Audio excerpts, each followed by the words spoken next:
মামি একটু দূরে দাঁড়িয়ে বললেন, তুমি আমার সঙ্গে চলো। আমার খাটে অনেক জায়গা আছে। আর আমি একাই থাকি। তুমি একপাশে শুয়ে পড়ো। আমি থমকে গেলাম। বুকের ভেতর কেমন শব্দ করল। নিজের মতো করে আমি মাথা নেড়ে ওনার পেছনে পেছনে হাঁটতে শুরু করলাম। তারপর মাঝরাতে হঠাৎ, হ্যালো বন্ধুরা, আজকের গল্পটা অনেক বেশি স্পেশাল, কেউ মিস করো না। আমি রাকিব। এই গল্পটা তখনকার, যখন আমি নবম শ্রেণীতে পড়তাম। তখন আমার বয়স প্রায় 18 বছর। ঠিক সেই বছর আমার মামার বিয়ে ঠিক হয়। তাই আমি এবং আমার পুরো পরিবার মামার বাড়িতে যাই। মামার বাড়িতে তখন অতিথিতে ভরে উঠেছিল। সেখানে এক আত্মীয়ার সঙ্গে প্রথম দেখা হয়। তিনি আমার মায়ের দূরসম্পর্কের আত্মীয়। তবে তাকে আগে কখনো দেখা হয়নি। তার গায়ের রং ছিল একদমই ফর্সা এবং চেহারায় অনেক আকর্ষণীয় লাগছিল। বয়স আনুমানিক 27-28-এর মধ্যে হবে।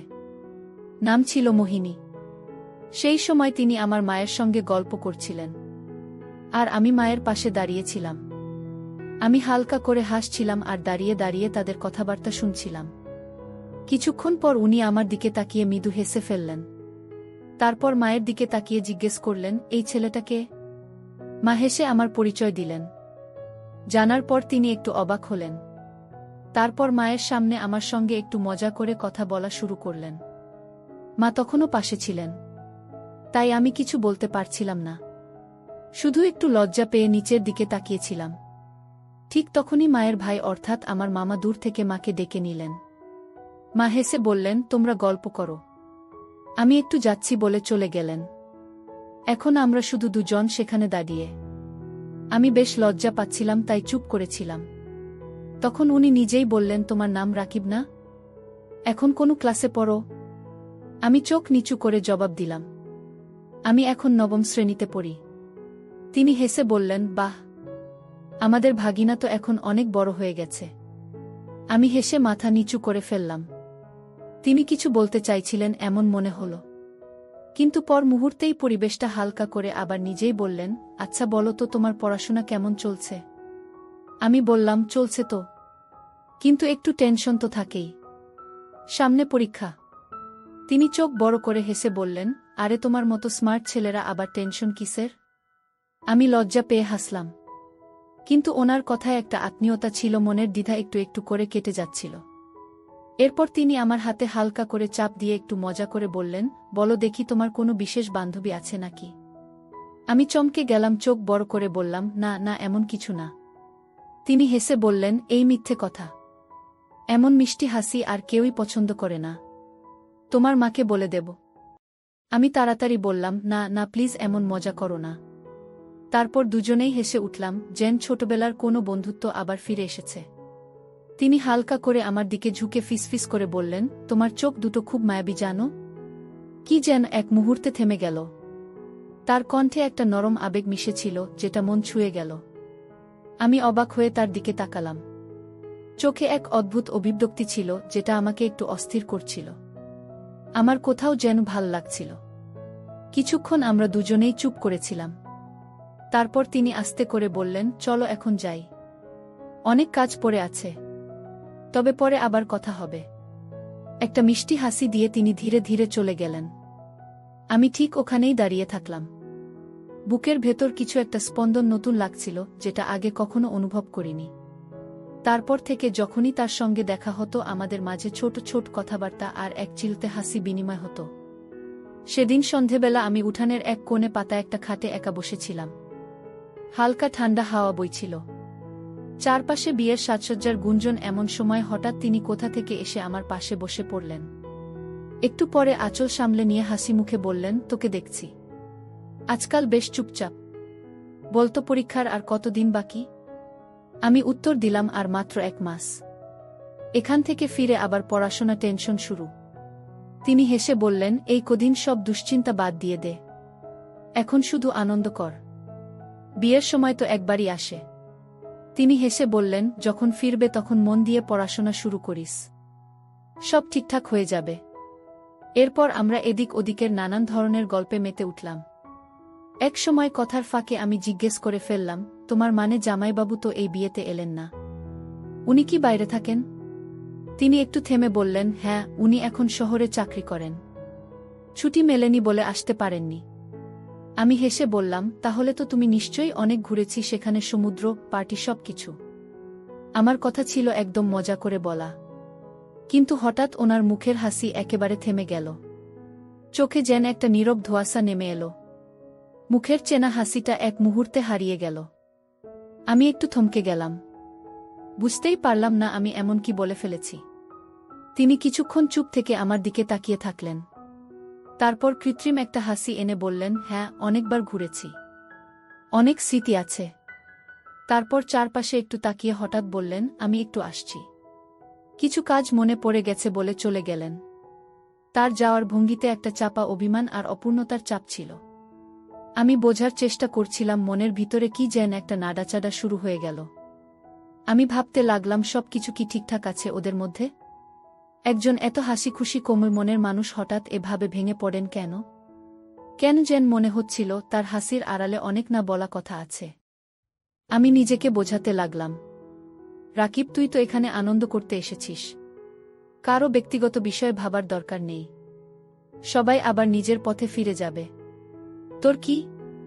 কিন্তু মনের কোথাও যেন তার সেই অনুজ্জ্বল চোখ আর কৃত্রিম হাসি গেঁথে রইল। রাত নামল, খাওয়া দাওয়ার পর সবাই ছাদে শুতে চলে গেল। আমিও চাদর মুড়িয়ে শুয়ে পড়লাম। পাশে ছিল আরও কয়েকজন আত্মীয়। রাত প্রায় 11টা। হঠাৎ কানে এল হালকা পায়ের শব্দ, চুরির টুংটাং। অন্ধকার ঝাপসা চোখে দেখলাম একজন মহিলা আসছেন। আমি গুরুত্ব না দিয়ে চোখ বন্ধ করে রইলাম। কিছুক্ষণ পর টের পেলাম কেউ যেন আমাকে আলতো করে জাগাচ্ছে। চোখ খুলে দেখি তিনি সেই মামি। আমি আস্তে করে বললাম, কি হয়েছে? কিছু দরকার? তিনি কিছু না বলে তার মোবাইলটা দেখিয়ে বললেন, তোমাকে কিছু দেখাতে চাই। তিনি মোবাইলটা এগিয়ে দিয়ে বললেন, নেট কাজ করছে না। একটু দেখবে তো? আমি ফোনটা নিয়ে দেখি তেমন কিছু হয়নি। হয়তো ভুল করে ফ্লাইট মোড অন হয়ে গেছিল। আমি সেটা বন্ধ করে আবার নেট অন করে দিলাম। তারপর ফোনটা ফেরত দিলাম। তিনি জিজ্ঞেস করলেন, কি হয়েছিল? আমি হেসে বললাম, কিছু না। ফ্লাইট মোড অন ছিল, বুঝতে পারিনি বোধ হয়। তিনি কিছুক্ষণ আমার চোখের দিকে তাকিয়ে রইলেন, যেন কিছু বলতে চাইছেন, আবার যেন নিজেকে কিছু বোঝাতে ব্যস্ত। তারপর হালকা করে একটা হাসি দিয়ে বললা, ধন্যবাদ। আমি মাথা নেড়ে আবার চাদর গায়ে দিতে যাচ্ছিলাম। ঠিক তখনই তিনি আসতে বললেন, একটা কথা বলি রাকিব, আমি একটু নিচে যাব, কিন্তু অন্ধকারে যেতে ভয় লাগছে। তুমি কি সঙ্গে যাবে? আমি মুহূর্তের জন্য চমকে উঠলেও নিজেকে সামলে নিয়ে বললাম, হ্যাঁ মামি, চলুন, কোনো সমস্যা নেই। আমি চটি পরে নিলাম। আর আমরা ধীরে ধীরে সিঁড়ি দিয়ে নিচে নামতে শুরু করলাম। চারপাশটা একেবারে নিঃশব্দ। অন্ধকার আর ঠান্ডা, মানে একদম আমার পাশে পাশে হাঁটছিলেন। আমরা বাথরুমের কাছে পৌঁছালাম। আমি দরজার একটু দূরে দাঁড়িয়ে বললাম, আপনি যান, আমি এখানেই আছি। তিনি একবার আমার দিকে তাকালেন, মাথা নেড়ে ভেতরে চলে গেলেন। আমি বাইরে দাঁড়িয়ে ভাবতে লাগলাম, ওই সন্ধ্যায় সেই মুহূর্তটা যখন কথায় ওনার মুখের হাসি হারিয়ে গেছিল, আজও যেন সেই একই নীরবতা ওর চোখে লেগে আছে। কিছুক্ষণ পর উনি বের হলেন। আঁচল সামলে নিয়ে একবার আমার দিকে তাকিয়ে বললেন, ধন্যবাদ রাকিব, সত্যিই একা যেতে মন চাইছিল না। আমি হেসে বললাম, আপনি ভয় পাবেন না মামি, আমি তো আছি। তিনি কিছু না বলে আমার পাশে পাশে হাঁটতে লাগলেন। ছাদে ফিরে দেখি সবাই ঘুমিয়ে পড়েছে। কারো শ্বাসের শব্দ, কারো মৃদু নড়াচড়া, পুরো জায়গাটা একটা গভীর ঘুমের আবহ। আমি ধীরে ধীরে নিজের হাতের দিকে এগোলাম, কিন্তু গিয়ে দেখি আমার জায়গায় কেউ একজন ঘুমিয়ে পড়েছে। হয়তো ঘুমের মধ্যে সরে এসেছে। আমি একটু ঝুঁকে তাকে সরাতে যাচ্ছিলাম। হঠাৎ পেছন থেকে আমি খুব ধীরে বললেন, রাকিব, দাঁড়াও, ওকে তুলো না। আমি ঘুরে তাকালাম। তিনি কয়েক কদম দূরে দাঁড়িয়ে বললেন, তুমি আমার সঙ্গে চলো। আমার খাটে অনেক জায়গা আছে। আমি একাই আছি। তুমি একপাশে শুয়ে পড়। আমি থমকে গেলাম। বুকের ভেতর শব্দ করল নিজের মতো করে। আমি মাথা নেড়ে ওনার পেছনে পেছনে হাঁটতে শুরু করলাম। ছাদের সেই কোণটা ছিল একটু নিরিবিলি, অন্য জায়গা থেকে আলাদা। সেখানে বাতাস একটু বেশি ছিল, আর দূরে হওয়ায় একটা নিঃশব্দ তার চারপাশে ছড়িয়েছিল। আমি তার বিছানা ঠিক কোণে প্রস্তুত করেছিলেন, চাদর গোছানো, একটা ছোট বালিশ আর পাশে একটা পাতলা কম্বল। তিনি নীরবে একটু সরে গিয়ে একপাশে জায়গা করে দিলেন। আমি চুপচাপ অন্য পাশে গিয়ে খুব সাবধানে শুয়ে পড়লাম। আমরা দুজনে কিছুক্ষণ কথা না বলে চুপচাপ পড়ে রইলাম। আমি আকাশের দিকে তাকিয়েছিলাম, মনে চলছে হাজারো প্রশ্ন, কিন্তু মুখে কিছু আসছিল না। হঠাৎ মামি খুব আস্তে ফিসফিস করে বললেন, রাকিব, আজ ভাল লাগছে, তুমি পাশে আছো। আমি উনার দিকে না তাকিয়ে শুধু বললাম, আমারও। মামি, আকাশে তারা ছিল, বাতাসটা ঠান্ডা ছিল, কিন্তু মনের ভিতর যেন একটা গরমা গরম ভাবনা ঘুরছিল বারবার। সন্ধেবেলা সেই মুহূর্ত যখন গোডার কথা শুনে আমি হঠাৎ চুপ করে গিয়েছিলেন, কেন এমন হলো? কেন এত মন খারাপ হয়েছিল তার? প্রশ্নগুলো মাথার মধ্যে জট পাকাতে লাগল। বলতে ইচ্ছে করছিল, জানতে ইচ্ছে করছিল, কিন্তু ভয় লাগছিল কিছু এমন না বলি যাতে উনি কষ্ট পান। শেষে আর নিজেকে আটকে রাখতে না পেরে খুব আস্তে জিজ্ঞেস করলাম, মামি, আপনি জেগে আছেন? উনি একটু দেরিতে উত্তর দিলেন, হ্যাঁ রাকিব, বলো, কিছু হয়েছে? আমি কিছুক্ষণ চুপ করে থেকে আসতে বললাম, একটা কথা জিজ্ঞেস করতে চাই, যদি কিছু মনে না করেন। তিনি একটু থেমে বললেন, জিজ্ঞেস করো রাকিব। আমি কণ্ঠ নরম করে জিজ্ঞেস করলাম, আজ সন্ধ্যায় যখন আমি আপনাকে গোয়া নিয়ে একটু হাসি ঠাট্টা করছিলাম, আপনি হঠাৎ চুপ করে গিয়েছিলেন। মুখটা যেন কেমন হয়ে গিয়েছিল। আপনি কি কষ্ট পেয়েছিলেন? সন্ধ্যা যখন আমি আপনাকে বেড়াতে যাওয়ার কথা বললাম, তখন আপনি হঠাৎ চুপ হয়ে গেলেন। আমি আসতে বললাম, তারপর আপনি কোনো কথা না বলেই উঠে চলে গেলেন। তখন মনে হলো আমি বুঝি কিছু ভুল বলে ফেলেছি। আমি চুপ করে রইলেন। আমি একটুখানি থেমে একটু সাহস করে আবার বললাম, মামি, আপনার মামার মধ্যে সব ঠিক আছে তো? তিনি হালকা করে পাশ ফিরলেন। তারপর বললেন, সব ঠিক আছে রাকিব, এসব ভেবে মন খারাপ করো না। কিন্তু তার কণ্ঠে যেন সেই আশ্বাসের দ্বিধা ছিল না। মনে হল তিনি কিছু একটা লুকোচ্ছেন, যা দীর্ঘদিন তার ভিতরে জমে আছে। আমি আর কিছু না বলে চোখ বন্ধ করে শুয়ে পড়লাম। পিঠটা তার দিকে ঘুরিয়ে, কিন্তু ঘুম আমার চোখে এলো না। মন ঘুরে ফিরে সেই এক জায়গাতেই বারবার চলে যাচ্ছিল। আমি সেই মুখ, তার শান্ত গলা, আর সব ঠিক আছে কথাটার ভিতর শূন্যতা। এইসব ভাবতে ভাবতেই হঠাৎ কানে এলো একটা ভাঙ্গা ভাঙ্গা কান্নার শব্দ। আমি চমকে উঠলাম। ধীরে ধীরে পাশ ফিরে তাকালাম। আমি আকাশের দিকে তাকিয়েছিলেন। তার চোখ দিয়ে জল গড়াচ্ছিল চাঁদের নরম আলো। সেই জল স্পষ্ট দেখা যাচ্ছিল। তার মুখ যেন হারিয়েছিল কোনো পুরনো স্মৃতিতে। আমার মনে হলো কিছু একটা ভেঙে গেল। আস্তে করে জিজ্ঞাসা করলাম, মামি, আপনি কাঁদছেন কেন? তিনি তড়িৎ ফিরলেন আর তাড়াতাড়ি আঁচল দিয়ে চোখ মুছে ফেলতে লাগলেন। একটা লজ্জা, একটা অপ্রস্তুত ভাব তার মুখে ফুটে উঠল। কিছু না রাকিব। হঠাৎ ঘুম আসছিল না। বাতাস ঠান্ডা, চোখে জল এসে গেল। তিনি বললেন, কিন্তু আমি বুঝতে পারছিলাম এই কান্না শুধু ঠান্ডা বাতাসের জন্য নয়। আমি বললাম, মামি, এবার আর না। এবার আপনি কিছু লুকোতে পারবেন না। আমার কসম দিয়ে বলছি, যা বলার বলুন, সত্যি করে বলুন। আমি কিছুক্ষণ আমার দিকে তাকিয়ে রইলেন।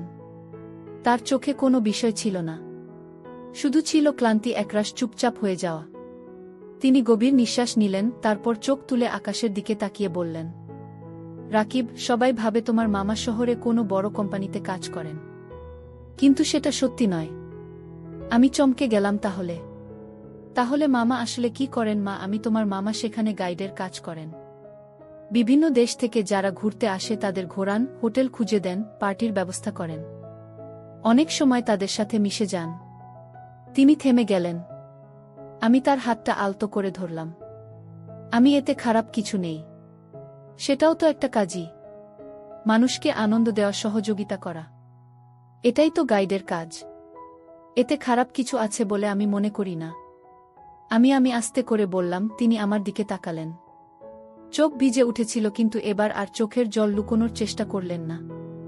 রাকিব, আমি জানি কোনো কাজ ছোট নয়। কাজ মানে পরিশ্রম, দায়িত্ব, কিন্তু আমার কষ্টটা কাজের কারণে নয়। এই কথা বলেই তিনি থেমে গেলেন। আমি ব্যাকুল হয়ে জিজ্ঞেস করলাম, আমি থেমে গেলেন কেন? আমাকে সবটা খুলে বলুন না। তিনি একটা দীর্ঘ নিঃশ্বাস ফেললেন। তারপর বলতে শুরু করলেন, তুমি যেদিন বলেছিলে মামা তো আপনাকে শহরের সৈকত দেখেছেন নিশ্চয়ই, সেদিন আমি চুপ হয়ে গিয়েছিলাম। কারণ হ্যাঁ, আমি গিয়েছিলাম তার সঙ্গে গোয়ায়। তখন আমাদের বিয়ের মাত্র কিছুদিন হয়েছে, একেবারে নতুন সংসার। তোমার মামা আমাকে ঘোরাতে নিয়ে গিয়েছিল। সমুদ্র, সূর্যাস্ত, সৈকতের বালুকাবেলা, সবকিছু যেন স্বপ্নের মতো ছিল। আমরা অনেক ছবি তুলেছিলাম, নারকেল জল খেয়েছিলাম, রোদেলা দুপুরে হাত ধরে হেঁটেছিলাম সেই দীর্ঘ বালু পথ ধরে। আমি ভাবতাম এটাই বুঝি ভালোবাসা। এই পর্যন্ত বলতে বলতে তার চোখে এক ঝলক হাসি দেখা দিল। কিন্তু মুহূর্তেই সেই হাসি মিলিয়ে গেল। সেই রাতে আমরা একটা ছোট্ট হোটেলে উঠেছিলাম। আমি খুব ক্লান্ত ছিলাম, তাই তাড়াতাড়ি ঘুমিয়ে পড়েছিলাম। কিন্তু রাতের এক সময় হঠাৎ ঘুম ভেঙে যায়। চোখ মেলে দেখি পাশে তিনি নেই। প্রথমে ভাবলাম বাথরুমে গেছেন, কিন্তু সময় গড়িয়ে গেল, তিনিও এলেন না। আমি উঠে পুরো ঘর খুঁজে দেখলাম, কোথাও নেই। তারপর হোটেলের লবিতে, রিসেপশনের সব জায়গায় খুঁজতে লাগলাম। শেষে ভাবলাম সৈকতের দিকে যাই, হয়তো ওখানে গেছেন। আর তখনই আমি যা দেখলাম তা আজও আমার চোখে গেঁথে আছে। তার গলা কেঁপে উঠল, চোখের কোণায় জমে থাকা জল গড়িয়ে পড়ল। তিনি বালির উপর বসেছিলেন, এক বিদেশি মেয়ের একেবারে পাশে, তাদের হাসি, তাদের শরীরী ভাষা। বুঝে নিতে সময় লাগেনি যে সেখানে আমার কোনো জায়গা নেই। আমি তো তখন তার নতুন স্ত্রী ছিলাম। কিন্তু সেদিন বুঝলাম হয়তো আমি কোনো গুরুত্বপূর্ণ মানুষ ছিলাম না তার জীবনে। আমি চুপচাপ দাঁড়িয়েছিলাম, কিছু বলিনি। শুধু ফিরে এসেছি। রাতটা একা নিঃশব্দে কাঁদতে কাঁদতে কেটেছে। আমার সংসারের স্বপ্ন, আমার বিশ্বাস, সব যেন সেই বাড়িতে হারিয়ে গেল। ভোরের আলো ফুটছিল, তখনই দরজা খুলে তিনি ঘরে ঢুকলেন। পা টিপে টিপে যেন আমি ঘুমিয়ে থাকি, কিন্তু আমি তো জেগেই ছিলাম। আমি দরজার পাশে দাঁড়িয়েছিলাম। আমাকে দেখে তিনি থমকে গেলেন। আমি সব জানতাম, তাও জিজ্ঞেস করলাম, তুমি কোথায় ছিলে? আমি তার মুখ থেকে শুনতে চেয়েছিলাম সত্যিটা, কিন্তু তিনি তখনই বলে ফেললেন, বাইরে একটু হাওয়া খেতে গিয়েছিলাম। সেকতে বসে পুরনো দিনের কথা ভাবছিলাম। আমার চোখে জল এসে গিয়েছিল। আমি আর চুপ থাকতে পারিনি, বলেই ফেললাম, আমি সব দেখেছি মামি। আমি জানি রাতে উনি কোথায় ছিলেন আর কার সঙ্গে। তুমি জানো রাকিব? তিনি একটু অপ্রস্তুত হয়ে গিয়েছিলেন, কিন্তু মুখে কোনো অনুশোচনা ছায়া ছিল না। উল্টে এমন ভঙ্গিতে বলতে শুরু করলেন যেন আমি কিছু ভুল বুঝে ফেলেছি। দেখো, তিনি বললেন, এগুলো আসলে আমার পেশার একটা অংশ। অনেক সময় বিদেশ থেকে আসা পর্যটকরা একা থাকে। তাদের সব ধরনের সহায়তা করতে হয়, এটাই আমাদের কাজ। তাদের খুশি রাখা মানে আমাদের দায়িত্ব পালন। তুমি যা দেখেছ সেটা শুধু প্রফেশনাল, তার বাইরে কিছু নয়। রাকিব, তোমার মামার মুখে সব শুনে আমার বুকটা যেন পাথর চাপা পড়ে গিয়েছিল। আমার কাছে তো বিবাহ মানে ছিল একটা অঙ্গীকার, বিশ্বাসের বন্ধন, কিন্তু তার কাছে হয়তো আমি শুধু একটা দরকারি অধ্যায় ছিলাম, যেটা সময়ের সঙ্গে শেষ হয়ে গেছে। আমি তখন তাকে জিজ্ঞেস করেছিলাম, তাহলে তোমার সংসার মানে কি? আমি কে? একজন স্ত্রী হয়ে আমার কি কোনো মূল্য নেই? কোনো সম্মান নেই? তার কোনো উত্তর ছিল না। পরিবর্তে আমাদের মধ্যে ভয়ানক তর্ক শুরু হয়ে গেল। আমি স্পষ্ট বলেছিলাম, আমি এমন সম্পর্কে থাকতে পারি না যেখানে বিশ্বস্ততা একমুখী। তিনি কেবল বললেন, তুমি তো গ্রাম থেকে আসা মেয়ে, তোমার পক্ষে এই শহরের বাস্তবতা বোঝা সম্ভব না। এই নাটক থামাও। এই কথাগুলো আমার মনটা ঘুরিয়ে দিয়েছিল। আমি আর এক মুহূর্ত ওখানে থাকতে পারিনি। আমার জিনিসপত্র গুছিয়ে ব্যাগে ভরলাম, একটা ট্যাক্সি নিয়ে সোজা স্টেশনে চলে গেলাম। ভোরের প্রথম ট্রেনে আমি নিজের গ্রামে ফিরে এলাম। আমি ধীরে জিজ্ঞেস করেছিলাম, তাহলে মামা কি আপনাকে একবারও ফোন করেছিলেন? মামি হেসেছিলেন, একটা নিস্তেজ ক্লান্ত হাসি। না, রাকিব বললেন তিনি। তার মনে কোনো আফসোস ছিল না। না ফোন, না খোঁজ, কিছুই না। হয়তো আমি তার জীবনের একটা অধ্যায় ছিলাম, যেটা পাতা উল্টে যাওয়ার মতো ফুরিয়ে গেছে। তারপর আমি চুপ করে গেলেন। ছাদের উপরে এখন কেবল তার শ্বাসের ধ্বনি শোনা যাচ্ছিল, আর আমার মনটা ভার হয়ে উঠছিল। কিছুক্ষণ চুপ থেকে মামি আবার বললেন, জীবনে কখনো কারো সঙ্গে কথা বলার ইচ্ছে হয়নি রাকিব, কিন্তু আজ মনে হল কেউ তো আছে যে আমার কথা মন দিয়ে শুনছে, না জাজ করছে, না প্রশ্ন ছুড়ছে। আমি আস্তে করে তার কাপা হাতে হাত রাখলাম। তার চোখের দিকে তাকিয়ে দেখছিলাম, সেই চোখ যা এত বছর ধরে চুপ ছিল, আজ যেন প্রথমবার কিছু বলছিল। তার চোখে তখন আর জল ছিল না, ছিল শুধু ক্লান্তি, গভীর এক শূন্যতা যা ভাষায় প্রকাশ করা কঠিন। আমি কিছু বলার জন্য খুলেছিলাম, কিন্তু আর বলিনি। আমি জানতাম এই মুহূর্তে কোনো কথা, কোনো যুক্তি, কোনো আশ্বাস যথেষ্ট হবে না। আমি শুধু তার পাশে ছিলাম, চুপচাপ, নিঃশব্দে। আর কখনো কখনো এই চুপচাপ পাশে থাকা, এটাই সবচেয়ে বড় সান্ত্বনা হয়ে ওঠে। মামির চোখ বন্ধ ছিল, কিন্তু তার মুখে তখন এক শান্ত প্রশান্তি ছিল, হয়তো এজন্যই কারণ তিনি সব বলে দিতে পেরেছিলেন। বন্ধুরা, আজকের গল্পটি যদি তোমাদের ভালো লেগে থাকে তাহলে অবশ্যই ভিডিওটিতে লাইক করতে ভুলবে না। আর এরকম নতুন নতুন গল্প পেতে আমাদের জোনাকি ব্লগ চ্যানেলটিকে সাবস্ক্রাইব করে পাশে থাকবে।